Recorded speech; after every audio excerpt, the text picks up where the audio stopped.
You're kind of a priest. I'm a priest? Yeah, Since when? You have that soothing voice. And just because your relative thinks I'm attractive? Oh my God, my cousin, she called me after she heard the podcast, and the only thing she wanted to know was about Archer. It's like, is he single? Like, what's the story with him? Like, what? She's like, he has such a hot voice. She's like, I'm so in love with Jason. I know, right?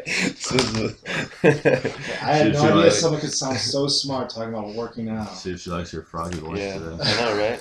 I like Porter's voice. I wish I had his, like that James Earl Jones voice. Yeah. A deep voice. Very deep. Yeah. I know, right?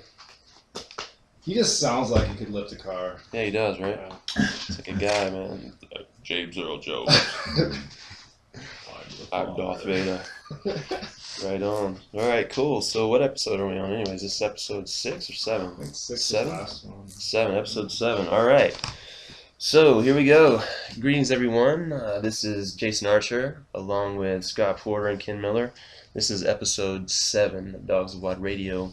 We've got a pretty good show for you today. Obviously, lots of things happening around the world of CrossFit. We got 15-1 being announced tonight.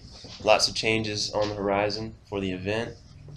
And a lot of people up in arms about the changes. Seems like there's been some rumblings throughout the competitive community about the number of people who are going to make it through. And I know we've all talked to people who've shared some concerns. And Scott, I know you're competing this year and competed last year. Maybe you could talk a little bit about how it was previously, and then we can go into some of the changes this year and what we can expect to see. Yeah, so I mean, the biggest change from this year to last year is just there's going to be less people going through to the next level, next step to the regional. So they essentially just cut the field in half. For the teams, they went from 30 teams qualifying down to 15, and for the individuals, actually less than half. They were going to about 48-ish, now down to 20. But a lot of times they'd go deeper in the field because some of those individuals who qualify would go masters or they'd go team, so they'd try to fill those slots and keep moving down the list. So, now with Dave Castro announcing probably, was it end of last year maybe, December, or even end of November, around that time frame, kind of announcing that now they're going to do a super regional where they're going to be combining some regions and then taking less people from the Southwest, for example, along with South Central, and then combining them into one big regional and then qualifying 5 people to the games. Like you said, a lot of people they're probably a little bit pissed off about it because they've been training all year round. Maybe they've moved regions. You saw a lot of that before. People were trying to move into maybe a weaker region to qualify. And those are probably people that are looking at going to the games. They knew they were getting into the regional, and then they were trying to get that 3rd spot. And so they've changed locations. And so maybe this is an answer from CrossFit to kind of, get rid of that, I guess, factor of people moving around to get into an easier region. Now combining regions. So that's probably the biggest change that I can see from this year to previous years. And so what that's going to do, I think, is just going to make it obviously that much more competitive for the top players. Where before they could just do the open workout once, kind of just take it easy, and train as normal.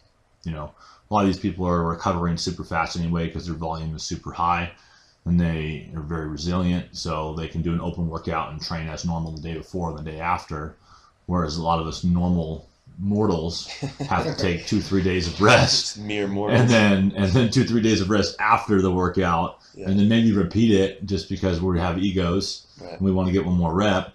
But for the top people now, it's like, well, they're going to be fighting for every rep is going to count, literally. And obviously we don't know the workouts yet, but I think everyone's anticipating them to be heavier, possibly more skill-based. And now it could come down to a couple of reps on this workout, a couple of reps on that workout, and you would have gone to regionals. Yeah, there was some speculation about that being part of the reason behind the changeover, because in the past you've had people complaining about how didn't really have to have a super skill set to go through the open workouts. It was designed so that anyone could do it. That was the point of it.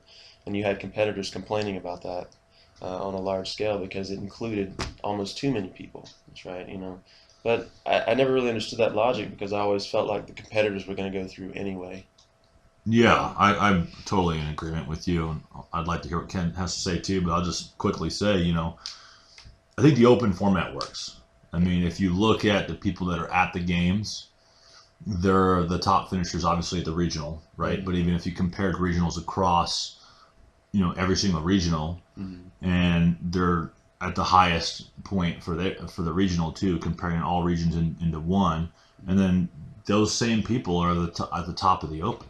Sure. So I mean, they're performing well in the open, and then they're performing well in the regional, and then they're doing well in the games. Right. So, I think the system, the formula has worked. So it is kind of interesting that all of a sudden CrossFit's decided to change the format, combine regionals, and as if to say like, okay, well, it wasn't working before. It was broken, and some people were slipping into the games that shouldn't be there, or slipping into regionals that shouldn't be there, or people are getting left out. And the big names that we've talked about on the episodes before were like Sam Briggs not making it through, Spencer Hendel not making it through. And if you look at the aggregate of the regionals, you can see that there are some athletes that were in more competitive regions that didn't make it through. They're in the 4th spot. But if you put them in a different regional, they're going to the games. Right. And those people are getting left out. So maybe this is a solution to that.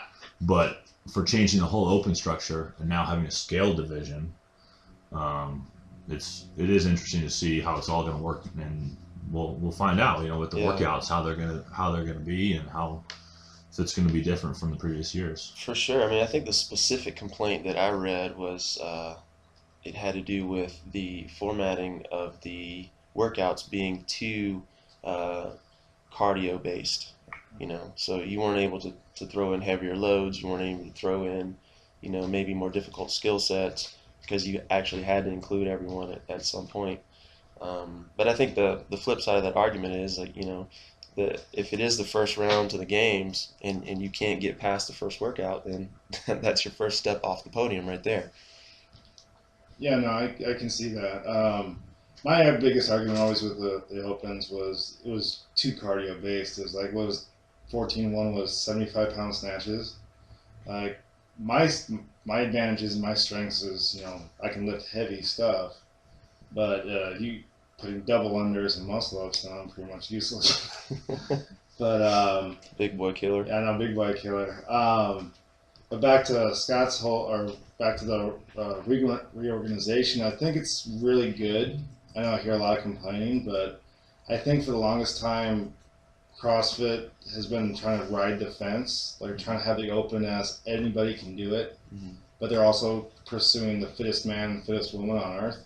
They were trying to have it both ways. Yeah. Restructuring and adding the scaled division kind of says, yes, everybody can be a part of this big community event, but let's get real. The RX is for the serious competitors who actually have a shot at being the fittest man on earth. We still want you to participate, and there's all these really good reasons. We still want your $20. Yeah, we still want your $20. That is the hardest thing to sell at a gym. I don't know about you, Scott, but it's like, hey, let's all do this. It only costs $20. Why am I paying $20? Yeah. I didn't even push it this year, to be honest. I actually think we have possibly a couple less people signed up this year for the Open than we did last year. Yeah. But I think we have more people that are actually going to do the open workouts. Mm-hmm. But go give CrossFit $20. I mean, that doesn't affect me either way. Right. But they're still going to do the workouts, and we're going to have a good community event. Right. So. And that's kind of how we're doing it too at ours. Is just we want you to do it, and every Friday we program the open workout because I want everybody to be a part of it. And there's a lot of good reasons to be a part of it. Yeah. At the same time, you really, in a way, you don't really need to give CrossFit $20 unless you plan on going to regionals. Yeah. So. Unless you have to pay to see the results, right? Exactly. Yeah. Just pencil your name in there, right? I got one really good athlete. Well, I have several really good athletes, but I was joking with his name is Woody, and he's like, I'm not paying $20. I was like, you're gonna be really mad if you would have qualified for regionals and you didn't get to go because you didn't pay that $20. Yeah. But, no, I think the changes are really good because, like I said, honestly, it's kind of a gut check time for most people. It's like, are you an RX? Do you have a legitimate shot, or do you just want to have fun in a community atmosphere? Yeah, well, I mean, I think when I listened to Castro's release, I think it was after that international competition that they did, whatever that's called. Yeah, the team event. Yeah, the international team event or what have you. He had made that announcement, and his stated goal was he wanted to increase incitement, right? So if they use it as a tool to say, like Scott, right? Like Scott loves heavy deadlifts, right? If they use it as a tool to program in some heavy deadlifts, and we see some guys pulling some serious weight off the floor, it might create that extra excitement, rather than watching somebody snatch 75 pounds, 100 times in 10 minutes or whatever the case may be. It gets kind of boring, Yeah, and it's almost weird because you see all these open workouts that are really lightweight and really cardio based. And then you get to regionals and you're like max effort hang snatch. Right. So you see like half the people that qualify not even do very well in the first event because that's when they start getting heavy. Instead of they should be testing your fitness at all levels the whole way through. Yeah, I mean, I think last year was probably the first year really where they went to all the workouts were light. And they were light, like not just relative to you and I, because we like bigger, heavier weights, but they're light for most people that are CrossFitting. Mm-hmm. And I think that was the first year where, because if you look at 2013, it started out with an ascending snatch workout couplet with burpees. So, I mean, if you had the conditioning, you could get to a fairly heavy snatch. Mm-hmm. Most people were getting stopped at the 165 snatches just because it's a brutal workout, 17 minutes. And then the elite were getting to the 210-pound snatch. And if you even got there, you're top of the region. Right. And if you got one rep, I mean, you're legit. So that year had a heavy barbell somewhere in the mix. And then the previous year would have been 2012. And they had an ascending snatch single modality workout, and that was 12.2. It was essentially the same format as 13.1, but it was just single modality snatches, and it was like a 10-minute AMRAP or 10 or 12, whatever it was. Right. And so, they've gone heavy in previous years. 2011 had 6 workouts, but it had a squat, clean, and jerk single modality AMRAP 5 minutes of 165.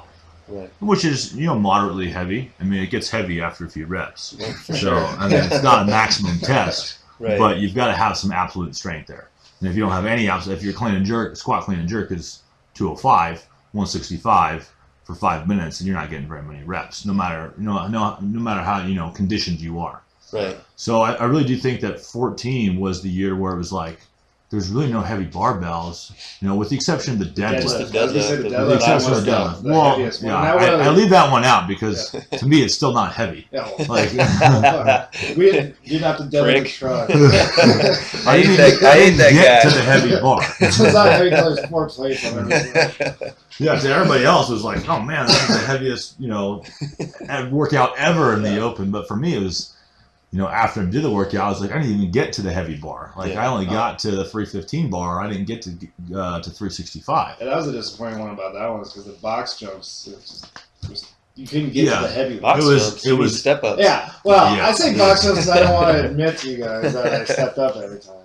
I did it was 8 minutes, and so short, but you still had to have that endurance. And so if you didn't have it with the step ups or box jumps, you just weren't getting to the heavy bars, no matter how good of a deadlifter you are. That's what I found out. But there were guys and girls sneaking into the regionals that really didn't deserve to be there. Without throwing out names, just people that excelled at the long conditioning type workouts with lighter barbells and that are good gymnastics and skill based competitors, but they didn't have that absolute strength. Right. So they got into the regional, and just like you said, Ken, they start out with, a heavy squat snatch, and they're getting crushed. And then there's obviously it's more skill stuff and heavier barbells at the regional. So you kind of look at that system and say, well, why did you test all light stuff in the open and advance those people to get them to the regional. And now you're like, okay, now you got all heavy barbell type stuff. Yeah, it's almost like they felt guilty for not putting it in. Yeah. You know? Yeah, I mean, I think... Or setting up people for failure. Yeah, exactly. It's hard to know with what CrossFit does because obviously, they've always just done whatever they want to do. Yeah. And, I agree with it, be generally prepared for everything. So I actually, I'll take kind of the devil's advocate position, and I actually like them doing 14.1 as an 11.1 repeat. I see the thinking behind it. Let's retest this workout from 3 years ago and look at the metrics and see how people have improved, in their fitness. And it just happened to be a lighter one that they retested, but it just threw everybody off because everyone's getting stronger. The weights are getting heavier and heavier and heavier every single year, especially at regionals and the games. Guys that, couldn't deadlift 405 3 years ago are doing it for reps. Right. And the clean and jerks are going up, snatches are going up. We've all seen the photos of the average, clean and jerk and snatch over the course of the last 3 years of the games competitors. And so I think they just threw a curveball last year and said, we're doing light stuff and we're doing gymnastics. Yeah. And then even the regional had a lot of gymnastics with the handstand walking, where a lot of people shit the bed there. Yeah, that's Sam Briggs. That's Sam what Briggs, kept her right? out, right? She failed on that. Cost her her place at the regionals, right? Yeah. So, I mean... My problem with 14.1, well, I should say, I loved 14.1 and I hated 14.1. I love 14.1, and we'll get to this later when we talk about scaling, but I had never done a double under until 3 days before 14.1. And I was, I had other goals at the time, weight loss and blah, blah, blah. So I had to learn double unders like right before it, and my whole goal was just to get to the first round of snatches, and I actually got to the second round of snatches. So it was like, for me, 14.1 was the greatest experience ever because I did way better than I thought I was going to. Mm-hmm. But the problem with 14.1 is last year they were still touting that the Opens is for the whole community. This is for everybody to just be one community and get together. The very first workout is double unders, which is a big struggle for most people. So a lot of people at the gym at the time were like, yeah, let's all join, let's all pay the $20, and then first workout, screw you, you're all out of the contention. And they probably saw they already had 200,000 people registered. So Exactly. Exactly. Doesn't really matter. 209,000 people paid $20, right? That's like crazy money, right? But yeah, I mean, I see your point, but at the same time, it's like I don't understand why it has to be one or the other, right? I mean, as a CrossFitter, you can't complain about programming. I mean, you're supposed to be ready for whatever. And that's your job as a CrossFitter, really, right? So it's not really that we're here complaining about programming. It's really what is the new format going to create in terms of results, right? Mm-hmm. And if the point was to go heavier, to have a scale division where you could go heavier, do more skill-based stuff, you still could have thrown that in the open workouts. It doesn't mean that someone can't participate. But just like, was it 14.5 last year was the deadlift box jump one? 0.3. Yeah. 0.3 deadlift box jump. I mean, you kind of program it toward the end after some of the scores start coming through, let some people participate or what have you. And I think you still end up with a similar result as if you separate out all the competitors versus those who are going to be scaled. Because at the end of the day, I think you're going to create more of a moral hazard issue than anything, because some people are capable of competing with the competitors are just going to go scaled. And then all the truly scaled competitors are not going to be in contention anyway. So that's what I see happening with that. Yeah, and that's how it's always been in previous opens, is that it gets progressively harder with weights and getting heavier and then just getting more skill-based. Mm-hmm. You look at the history of the open, it started, as far as being an online competition. In 2011, that's exactly what they did. 11.1 was the double under snatch. 11.2 was light, like deadlifts, push-ups, and box jumps. And then 0.3, they went into the squat, clean, and jerk with the 165. And then 0.5 was the thruster pull-ups, which they've repeated towards the end of the open in, I think, 13 and also in 12. So, that's been the normal format, and I think it actually has produced the correct results with the right people getting through. So, everyone's curious to figure out, like, what exactly this change is going to do to the open workouts. Sure. Are they going to get heavier? Are they going to just throw in some new movements? Are they going to put in handstand push-ups? I mean, if you go to these forums and you're on Facebook and stuff with people making just total off the wall guesses, which I think are ridiculous, but like I personally think the Open's going to stay pretty close to being the same, with possibly getting into some heavier barbells, be it clean and jerks, be it squat snatches or deadlifts sooner. And maybe they'll have a lot of ascending bar type workouts. But I think it's going to be pretty close. I don't think they're going to start throwing in like shuttle runs, which I've seen people guess, pistols, deficit handstand push-ups, and all kinds of crazy movements that people are thinking, because it's a different format, they're going to start introducing all these new movements. Right. I mean, history can kind of give you an idea of what's going to happen. And they've used the same like 9 movements for every single Open, and you can see the ones that they repeat the most. And my personal guess on 15.1 is snatches. That's what I think is going to happen. Done it 2 years, right? 11 and 14. I think they're going to start out with a snatch. Think it's going to be a heavy one though? Yeah, I mean, I've got some stuff written down. I think if it's going to be a couplet, I'm guessing like a snatch and a toe to bar. If it's going to be single modality, I could see them doing like a squat snatch, single modality workout, which would totally just screw everybody up that signed up. I mean, that's almost worse than double unders, because there's a lot of people that just cannot get that depth on a squat snatch. Right. Or maybe they do some kind of start off with some lighter snatches and then go into heavier, where basically you're going to have to squat snatch it with being a single modality. But you have Frazier and you have Froning, so they're going to obviously do something that they're good at, which is weightlifting. I mean, they're good at everything, but that's what people recognize them for, as being, 2 of the top guys at weightlifting. Exactly, for sure. So how do you think the scale division is going to play into that, though? You think you'll see substitutions of movements entirely, or just lighter versions of the workouts? Yeah, I mean, I guess it just depends on what the workout is. I mean, there's a lot of different ways you can scale. I mean, toasted bar, you could scale that with the knees to elbow, but some people it's equally as hard. It's just as hard. It's like, then you have to have coordination, right? Yeah. You need more mobility. Yeah. You definitely need more mobility. Can't just flick your feet up. Right. But yeah, I don't know how they're going to do scaled. I mean, certainly lighter barbells, or if they get into like just bar pull-ups, they'll just do pull-ups. Yeah, I think it's going to be interesting to see, if there is in fact more excitement around that RX division, and it's going to be interesting to see how many signups they have this year as opposed to last year. Yeah. Because if people were genuinely put off by the fact that they felt like they couldn't do it, they signed up 209,000 people last year. If we see 400,000 this year, we'll know that their stated goal was to make some more money. And so at the end of the day, and there's nothing wrong with that. Like, I mean, I'm not complaining about that. I mean, more power to them. Make as much money as they can. They're providing a good product to the world. But at the end of the day, if someone chooses to go scaled versus RX, I just don't know that you're ever going to get an accurate estimation of a scaled athlete. I think that it just creates a spot where you're going to have people sandbag because they think that they can win. Just like we see at all these local competitions where you have guys competing scaled that could compete RX. Trophy hunting, right? Hey, Sandbagging. I'm the best at that. Right? You're the best at that. Every podium I got.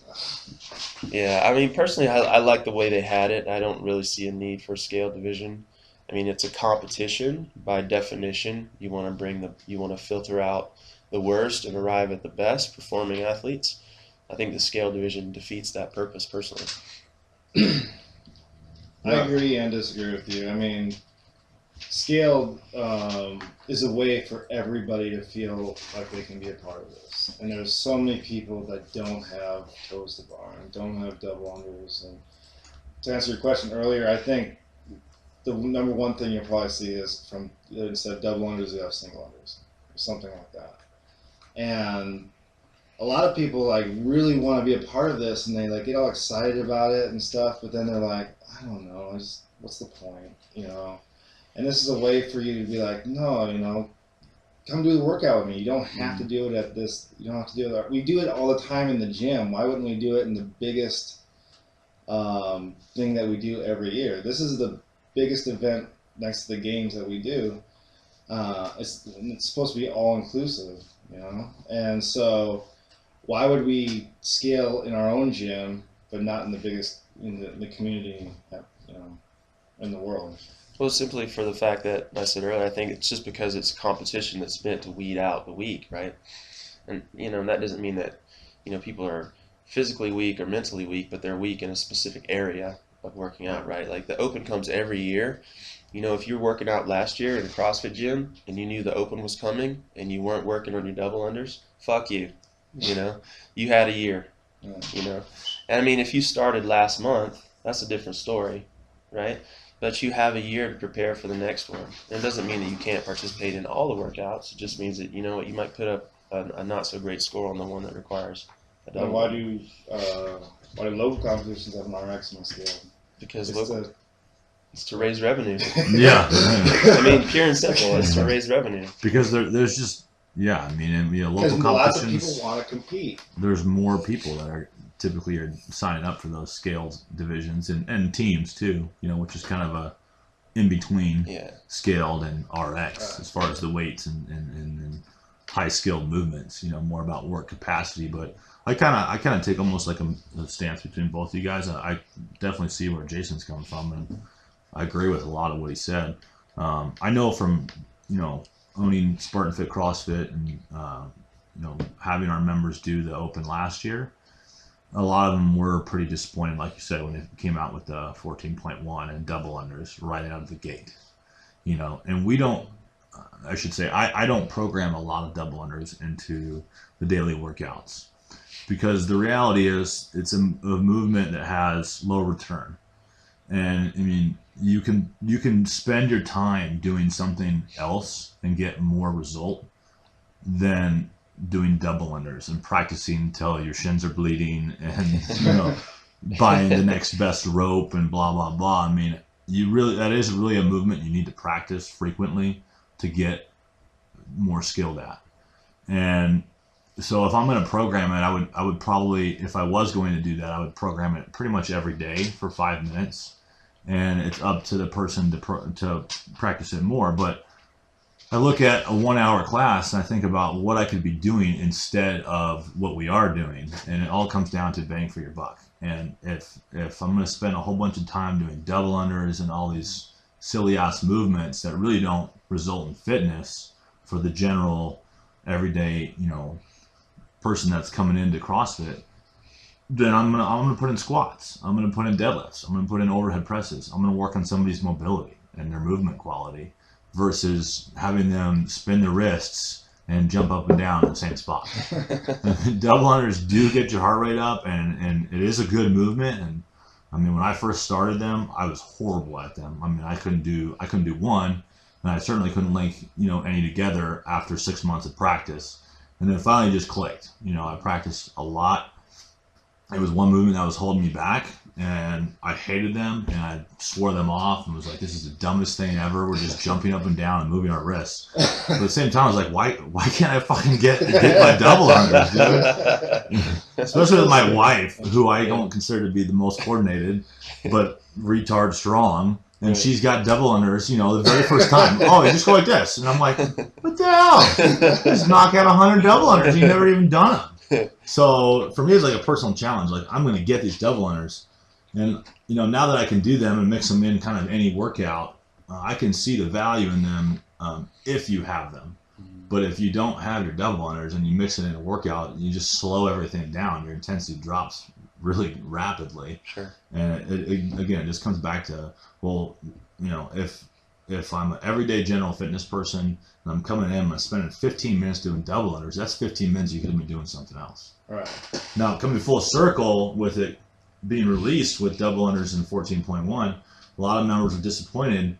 But it's interesting because, you know, since we have that supportive community and we have the coaches that are like pushing them, like, well, let's just try it. I know you've never done one, but let's practice for a little bit, and you know, let's try to help you get one.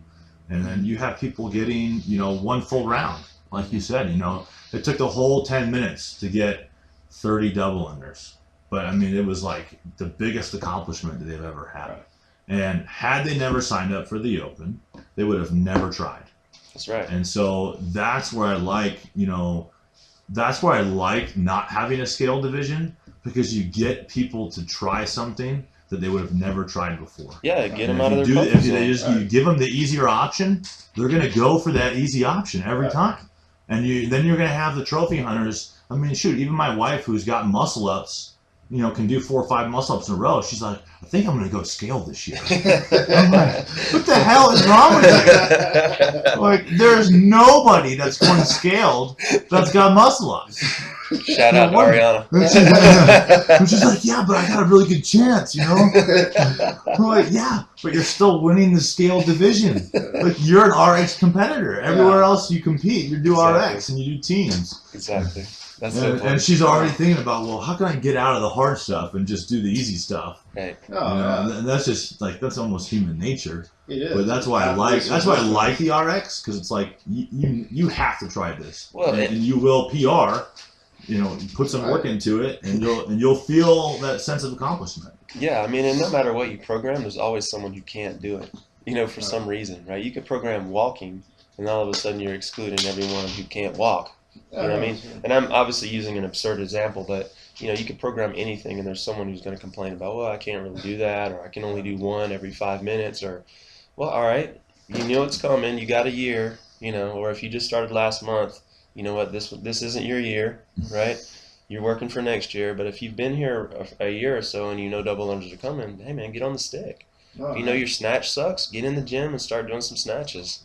That's why you have open gym and coaches and all that sort of stuff, right? That's part of the value of the community. And I like what you had to say, was it forces people to get out of their comfort zone, as opposed to just remain back where they were. And for me personally, I think one of the beautiful things about CrossFit, and one of the hugest, if that's a word, draws, is the fact that it's difficult. I'm an ex, high school collegiate athlete. I know a lot of other people are ex-athletes. And I love the camaraderie, and I love the challenge of coming in and doing something with a group of people that pushes me outside the envelope that I live in throughout the course of the day. And that's what makes it valuable. You take away that sense of pride and accomplishment, and I think you remove the value from the experience for a lot of people, at least the community as it exists now. And maybe, I don't know, maybe this is a way of reaching out to other people who have absolutely zero interest in competing or zero interest in accomplishing certain things in the gym. They just want to be part of the group, and that's fine, but that's not the definition of a competition. Right. Now, like I said before, I'm very conflicted about the scale division. And like, for my own story, like, I would never have done double unders if I had the option of doing single unders. But at the same time, then I had, 14-2 with the overhead squats and chest to bar? Yeah. So I did 15 overhead squats, and then I hung from a bar for the rest of the time. And I kicked my ass off, but I fucking didn't get a single chest to bar. And that's not something you can just pick up in 2 days. No, double unders is something you can, like a skill, you can work and work and work and get that to some extent. Chest to bar, if you don't have it by the time it comes, and you're just... Well, I mean, you could say the same thing about all the muscle-up workouts, right? Like last year, if you had enough Metcon and capacity to get through the workout, your reward was muscle-ups. Yeah, and you could say the same thing about the deadlift workout, and with the inverse, you have this lighter guy who can do chest to bar pull-ups, but he can't deadlift 275. Right. And there's a handful of those people too. For every Ken Miller, there's Mike Sims. Shout out to Mike from SpartanFit. What up, Mike? He's a muscle up. He's a gymnastics guy. Yeah. But he's had to run like a champ. I mean, he couldn't deadlift an empty barbell. And finally, I mean, he's worked at it. I mean, I think he's about 145 pounds, 150 pounds soaking wet. I think he has actually pulled 405. Oh, nice. Which is pretty crazy, but I mean, he's so disciplined and determined that he was going to work his weaknesses, coming back to what Jason said, and working on the squat, snatch, and everything else. I mean, I think that's exactly what the Open does, is it exposes that weak area, and everyone's got one. There's nobody that doesn't have a weaker area than others. So, but I mean, I can see where you're coming from. I mean, right out of the gate, double unders, and then you're like, oh shit. Second workout, okay, we got overhead squats and chest to bar pull-ups. What is it? What is this? And overhead squats were super easy. I'm really good at those. But the quickest. I'm not gonna talk about it. I'm out of here. I'm pissed. Yeah. Open, every time we talk about the Open, I just get these flashbacks of all my failures and I get mad. Well, I mean, and too, like, I mean, again, here's another one of those scenarios where, I mean, you are kind of a special case, you know, because you were coming off this tremendous weight loss, this tremendous transformation, right? And you're completely remaking your body, completely remaking your idea of the way you think about yourself, really, you know. And so, were muscle ups really the determining factor in your success? No. Probably not, or chest to bar, whatever, the double unders. It wasn't really about any of that for you, would be my guess. But the fact that you accomplished your primary goal, which was you shed all this weight that you'd been carrying and changed your mindset, was probably a huge reward. You know? Right, yeah. Yeah, I guess so. I'm taking you to church, baby. Yeah, I guess. Well, Get better getting schooled. I don't like the scale division, all right? You won this one. We won. You We convinced him. Nobody at CrossFit Tempe is doing scale Oh, too at funny. all. Well, there's one thing you could do, and it's just an idea, is you could have them try RX first. You know, Right. practice at RX, and then then you could also do the scale, because that's what they're doing. Yeah, I think people have been asking me every week, how's it going to work? And do I have to sign up for scale? It's like, no, they're going to release the workout, and you can do it RX or you can do it scaled, and you can submit a score for one or the other. Right. So you could do it both ways. Yeah. But I mean, I'm still going to push people toward doing the more difficult one, Right. as long as it's safe. Right. And you know, it's because that's the biggest thing. Obviously, is you don't want anybody to get hurt, but you do want them to get out of their comfort zone and try something they wouldn't try before. You know, a double under is a good example, but there are bad examples where you just you should not be trying to handstand push-up right now. You know what I mean? Yeah, exactly. So. 7-minute AMRAP with 225 clean and jerk, and you've never lifted 225 in your life. Yeah, well, people will try that. You'd be surprised. People will try that. Like, oh, This is gonna be the week. yeah, exactly. Maybe you should scale. No, I'm gonna give it a shot. Yeah. And I mean, that just kind of touches on what we talked about in the previous episode. Most people aren't competitors. They're not here to be competitors, right? But they want to see where they stack up. So, I mean, if I were signing up for the Open, I would definitely sign up for the RX division just because I want to see where I stack up amongst the best of the best, as opposed to sign up and, well, okay, I was, 100th in the scale division. What does that really mean? Right. It doesn't really have any meaning. Yeah, that's one of the draws to CrossFit, I think, is, I mean, what other professional sport can you compare yourself, quantitatively in an objective sense to a professional athlete? Exactly. Your everyday person versus professional athlete. I mean, I can literally compare my workout score to Rich Froning. Yeah. But you can't do that and like, oh. I compare myself to football players all the time. Right. Exactly. Yeah, I could have done that throw. Right. Yeah, right. I could have caught that. I could have caught that. You bum. But I think that is one of the draws for it, and that's what they've always said. Test your fitness or. Yeah. Well, what I did last year measure your is, fitness. so I did everything RX the first time around, but like I said, a lot of them I would just be staring at a bar for 3 minutes or 4 minutes, just not doing anything like that. Calorie row, toast to bar. I didn't have toast to bar yet. Still don't have toast to bar. So I just rode the fastest 50 calories of my life, and then I just tried to get my first one for the remainder of the time cap. So I would do that the first time around, but then I really wanted a good high intensity workout. So I'd scale it and then do it again, scale, just so I could feel like I actually got a workout. Right. So I think that's probably what I'll be doing at my gym, is have everybody try to do the first go around RX. Right. And then because I know what I'm going to hear, I'm like, well, if I do it RX, I'm not going to get a good workout.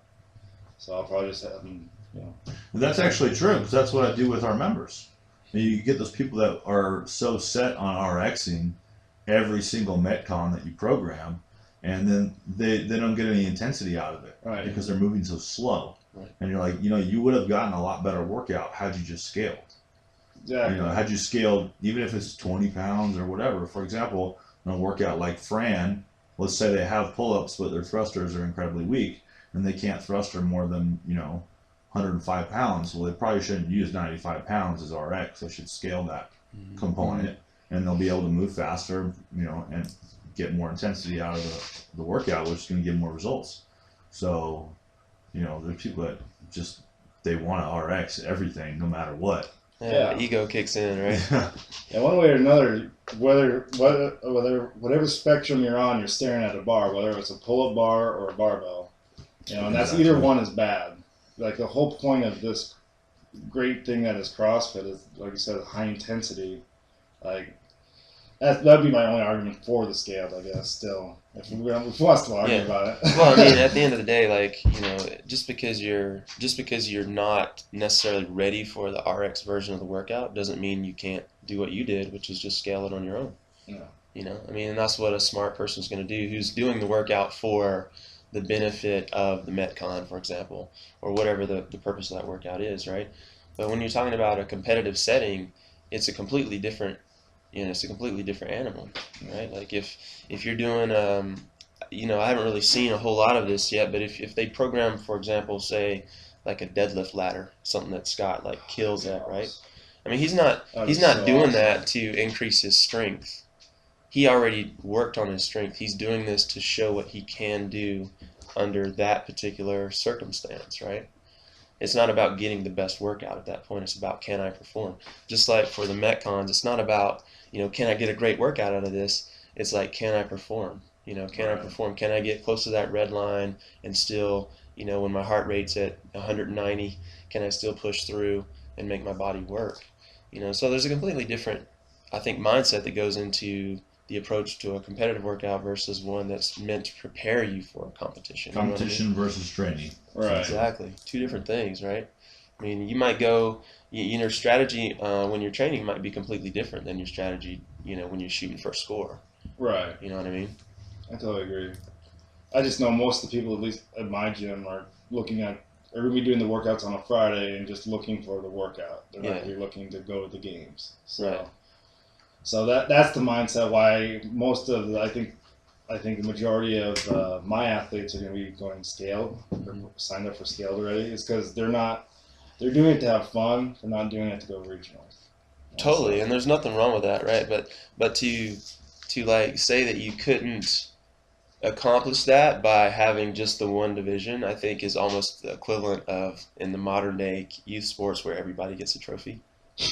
Participation awards are everybody awesome. Gets a trophy. Here's your participation certificate. That's not what CrossFit was founded on. It's like we're gonna come in and we're gonna go as hard as we can for as long as we can. And you know what? I think I can go faster than you. So the competition sort of emanated from that whole idea of, well, I'm keeping score and you're keeping score. Well, let's see what happens when we both keep score. Right. It just seems like a weird thing to me because I spend the majority of the year telling people not to RX if they're not ready, and then 5 weeks a year I'm telling them to RX even though you're not ready. Yeah, no, I understand that point. It could come across hypocritical out of context, right? Right. But again, within context, in the gym, you're looking out for people's well-being and their results, right? In a competition setting, maybe they're just not ready for the competition, but that doesn't mean they can't scale the workout on their own and still gain a benefit from doing it, with the group and still participate with everyone. Because like Scott was saying, right, like only a small percentage of the gym is going to actually sign up to do the open, but everyone's going to be here doing the workouts, right? They're all going to have some score to show, or some version of a score to show whether they scale it or not. You know what I mean? Mm-hmm. Whatever. I'm just gonna bring Jason to the gym to explain this to you. You not go with words. Jason's smart. Me not go with words. Listen to him. Whatever, man. Whatever. Listen to the podcast. That's why you can't do scale. No one's saying. Look, I believe in freedom, right? So like, if you want to scale it, right? I'm just telling you what my humble opinion is. Because I guarantee you, I'm going to be like 209th thousandth on the list. Yeah, I was waiting for the But I don't care. thousandth. What a night! I'm like, holy shit! You have that power of 10. Yeah. No, I'm under no preconceived notion that I have any sort of shot at performing well, But that's okay, right? Like, it's not about that for me personally. That's not my goal for being here.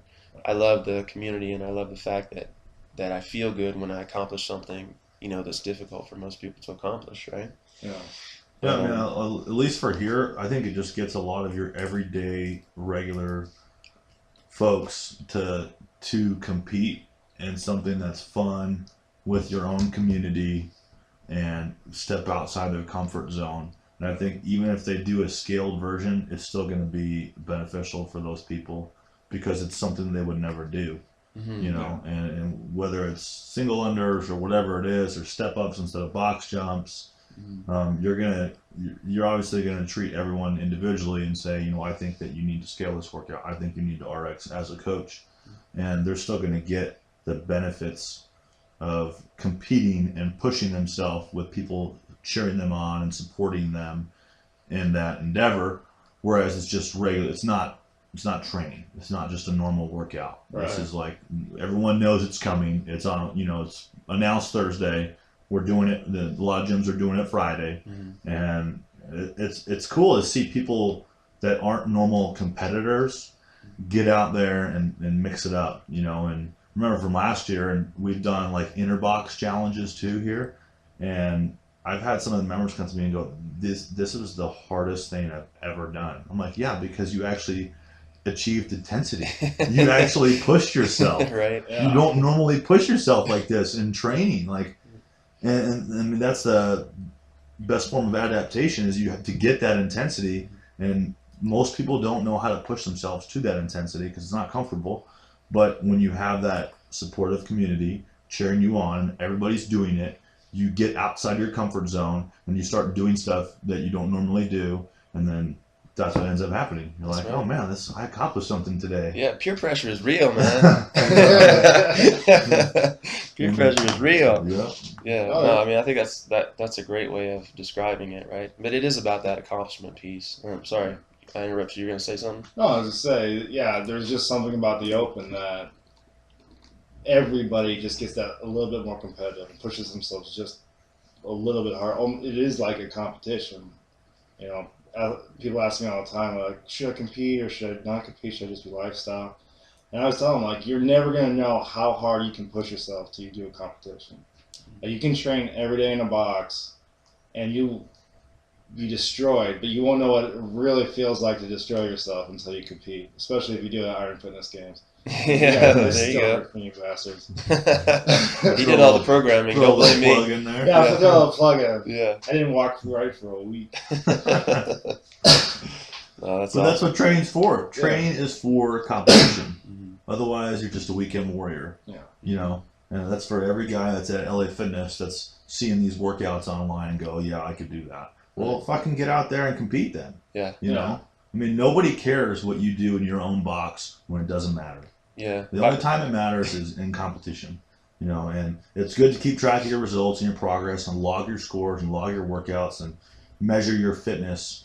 But the reality is it doesn't really matter what you did last Monday at the gym. It matters what you do right now, 15.1. That's when it matters. Or the competition that you sign up for next month. That's when it matters.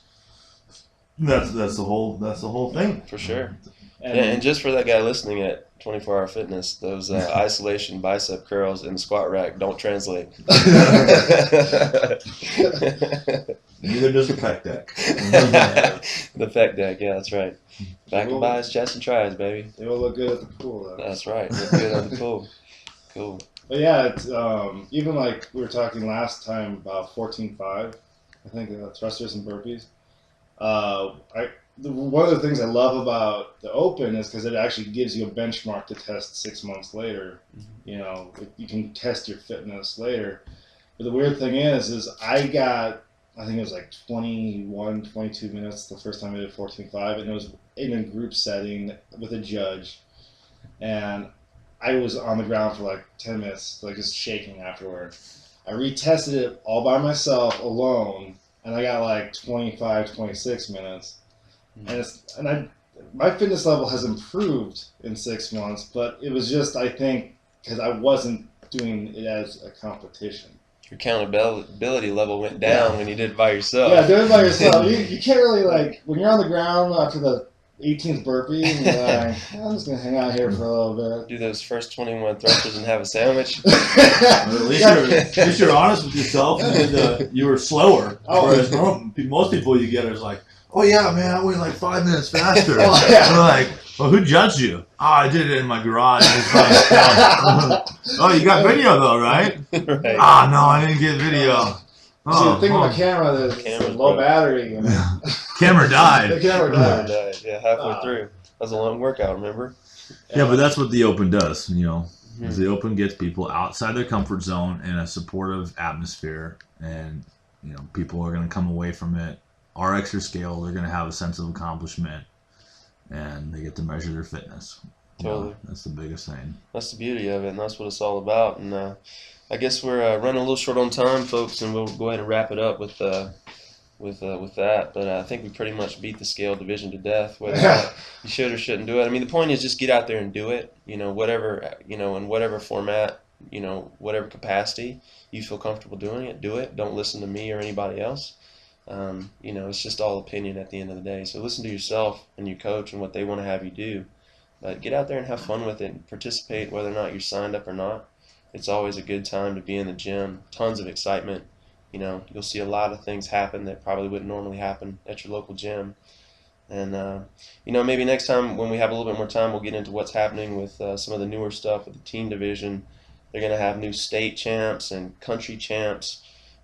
This year, obviously, they have the original 17 regions that they had last year. But going into regionals, those are going to be combined and simplified down to 8 super regions. So maybe we have time, we'll get into that one next time after we've got a week under our belt to see what happens, see how many people sign up, whether we break the 209 mark or not, whether the scale really bumps it up. So you guys have anything else to add to that? I was just going to see if you guys had a prediction for tonight. Scott's predicting snatches. I'm predicting snatches and ascending snatches is what I'm predicting. And if it's going to be paired with anything, I'm going to pair it with toast bar. That's you. I'm going to go wishful thinking so I can RX the first one. I'm going to do 7-minute AMRAP 225 clean jerk. All right. Wishful thinking. I mean, that'll scare some people right out of the You're all upset about double under. Just one time I would be like, screw you, little guy. 7 minutes is a long time. I mean, is. 225, Sure. That's a long fucking time. No doubt, no doubt. I didn't say I'd have a good score. I'd have 7. Yeah. Treat Well, like an imam. Yeah, well, I don't have a crystal ball, so I think my only prediction tonight's going to be heavy breathing and sweat, and lots of girls fawning over frowning, and that's about all I can predict. Yeah. So That's pretty much a guarantee, though. yeah, Froning Not much of versus a Frazier. prediction. Yeah, we'll get it. It'll be fun to test the Froning versus Frazier tonight. We've got 2 guys, you know, 2 short guys weighing in about 180, 190. See how it goes. They're pretty evenly matched up, so it'll be a fun thing to watch the release tonight. So, with that, guys, we're gonna sign off, and hope you get online and check out the release tonight, and get in the box and have fun tonight and tomorrow. And we'll check you out next time.